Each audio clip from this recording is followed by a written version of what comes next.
Oh yeah, no, I'm here looking at it, and also the people that's supposed to do this other thing. Remember the other thing, the naturalization thing. I spoke to them yesterday. So basically, I have a date set up for the 24th. For the 24th to do a virtual appointment. So they're gonna explain to the lady everything. No, I'll be here. I'll be here. The 24th. No, there's no conflict. There's no conflict. Yeah. Yeah. So it's like an appointment. I'm doing it virtually. So the lady told me basically, like she went through a whole thing where she's asking me like different. You know, the elderly. Yeah, you're listening to everything these custom agents. These agents is making people sign a paper, and when they sign the paper, giving them the green card. And you can't come back to America with something. You can't. They're not letting you back to the country. I thought they're not to be normal today. It's like they using illegal tactics to mess people's stuff up. People have to pay attention right now. Yeah. Yeah, no, we got citizenship, so we're different. But I'm feeling sorry for everybody that's going. You know what I'm saying? They with the green card. I was telling you, I literally just got restaurant. I just came out of the trip. She tells me, Mom, I got cousins, female cousins, they have to leave.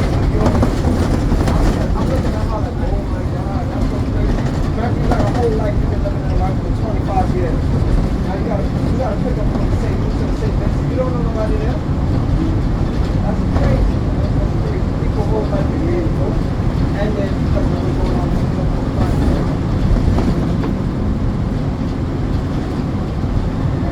Oh no, she's a U.S. citizen. Yeah, no, she born in Trinidad. She came up here at 16, but she's similar.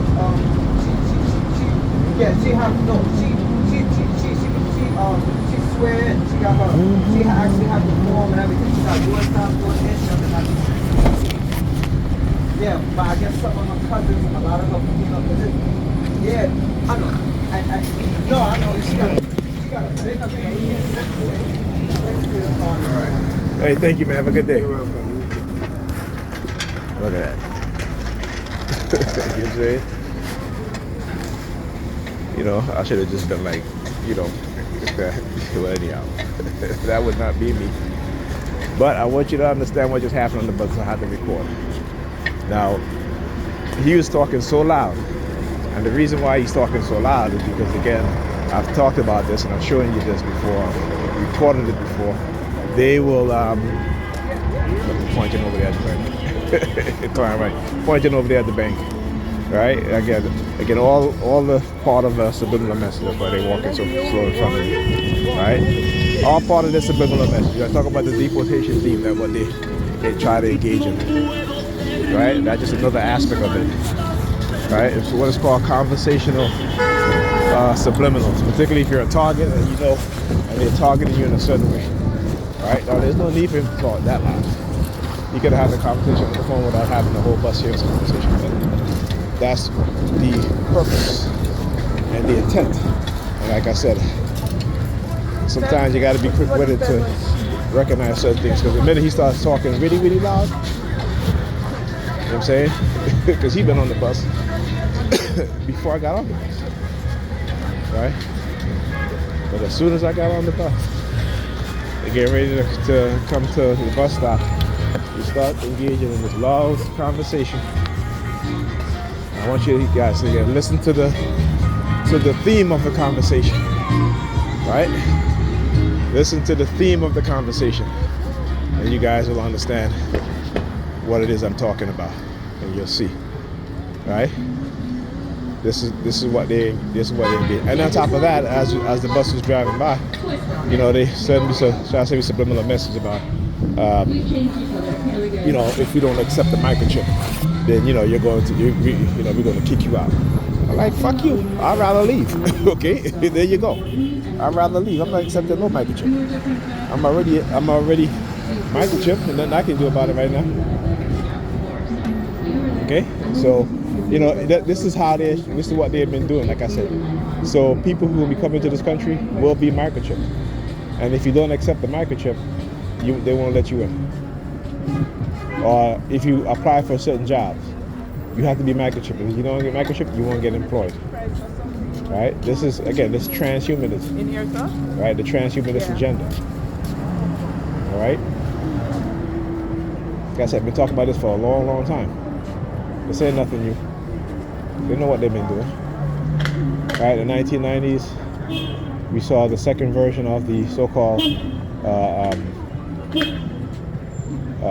violent initiative, where they were looking at our DNA. Okay, there's a reason. This is in the 1990s, early 1990s. I mean, this was from the 1980s. You know, like I said, my brother was targeted in the mid-1990s. All right, he was so afraid of what was happening. You know, I can remember him coming to my job, really tears in his eyes. He didn't quite understand what's happening. He was telling me that he was being harassed by the cops. Everywhere he goes, there were cops there. You know, looking at him and doing all sorts of stuff. And then, you know, a few years later, shit started happening to me too, right? Right, and I'm sure there are other people, and it happens to other people too, right? But they're being labeled as being mentally ill and crazy, right? And again, it doesn't mean that they have not been psychologically harmed, right? It just means that these people, these wicked, evil people, the dog triads, those neuroscientists, those racist neuroscientists who call themselves liberals, right? It's to control, finding ways to control us without even us realizing, in more direct ways. When I talk about silence, sound, spread, spectrum, that is a direct, indirect, and a direct way of controlling, meaning that it is external, right? But it has direct impact on your mindset and how they condition you, and how they subdue your mind, how they get you to accept their agenda. That goes against your so-called belief system. And when you look at black people today, particularly look at young black women today, right? They all saying the same exact thing. That is a form of conditioning, right? But we don't really understand that. We keep talking about, we don't understand how young people are behaving the way they do. Because we don't want to understand. Because we don't care enough. We're not concerned enough, right? I just showed you how white people, how they're protecting their children, pushing back against these liberals, you know, when this transgender agenda, right? Having men playing the same sport as their daughters, which can seriously harm them, right?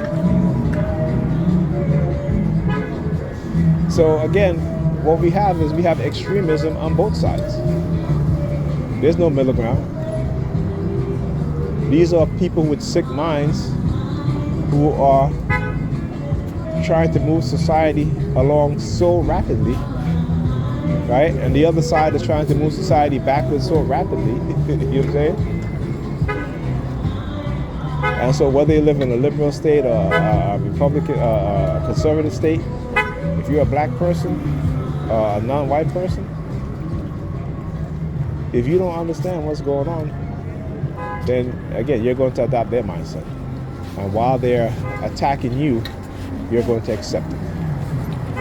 You're going to accept it because you've accepted what is being done to other people.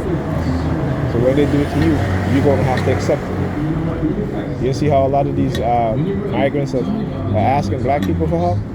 Or why should black people help them? Why should black people help them?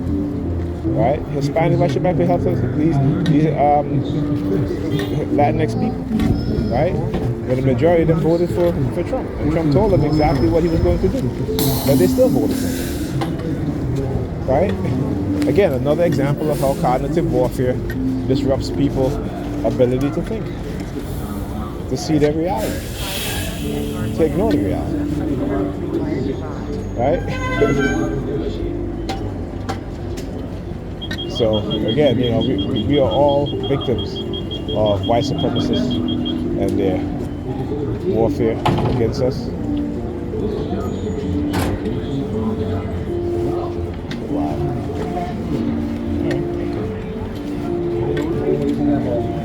There they are. Second day of the month.